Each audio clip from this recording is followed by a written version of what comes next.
Have you ever really wanted someone's attention? You thought about them constantly.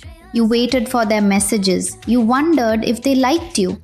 You imagined what it would be like if they finally chose you. And then they actually did. They started showing interest. They replied quickly. They wanted to spend time with you. They made it clear that they liked you. And suddenly something changed. You weren't as excited anymore. You started losing interest. You began noticing their flaws. You felt less curious. And you might even wonder, why don't I feel the same anymore? It's confusing because you wanted exactly this. So why did getting it make you want it less? One reason is uncertainty can create excitement. When you don't know whether someone likes you, your brain keeps looking for clues. Did they enjoy talking to me? Why haven't they replied? What did that message mean? Are they interested? Your brain is constantly trying to solve the mystery, and uncertainty can keep your attention locked in. Then suddenly, you get the answer. They like you. The mystery disappears, and sometimes so does the excitement. This doesn't necessarily mean you never liked them. It may mean you were partly attracted to the anticipation, the possibility, and the pursuit. There's another important factor. Sometimes we don't actually want the person. We want validation. We want to feel chosen. We want proof that we're attractive, interesting, special, worth pursuing. So when someone doesn't want us, their rejection can feel like a challenge. Our brain starts thinking, why don't they want me? And suddenly, we want their attention even more.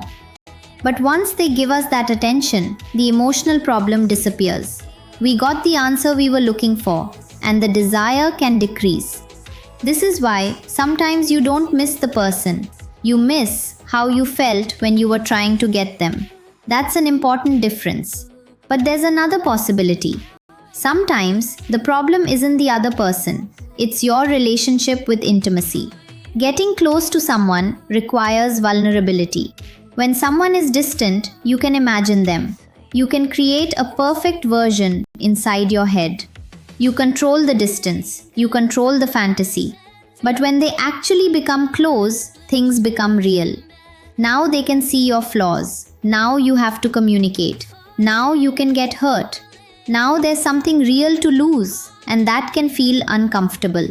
So your brain may create distance. You suddenly notice everything wrong with them. You become less interested. You start thinking, maybe they're not right for me. Sometimes that may be true. But sometimes it's simply your brain reacting to vulnerability. There's a big difference between not being attracted to someone and being afraid of what closeness requires. So how do you know which one it is? Start by asking yourself, did I lose interest in the person, or did I lose interest once they became available? That's a very different question. If this keeps happening, it's worth paying attention to the pattern.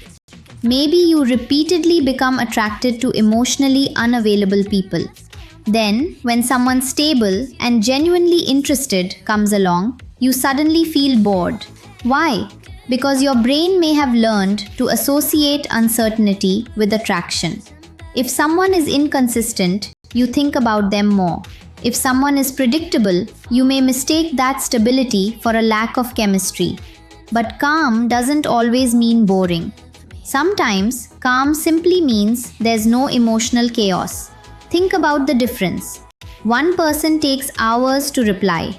You constantly wonder what they think. Another person communicates clearly. You know where you stand. The first situation may create more emotional intensity, but intensity isn't always compatibility. And uncertainty isn't the same thing as love. Sometimes we mistake anxiety for attraction. We think, I can't stop thinking about them, so I must really like them. But maybe you can't stop thinking about them because you don't know where you stand. Your brain wants closure. That's not necessarily love, it's uncertainty. This is why healthy relationships can sometimes feel less dramatic. There isn't a constant guessing game. You don't need to analyze every message. You don't need to wonder where you stand. You don't have to chase.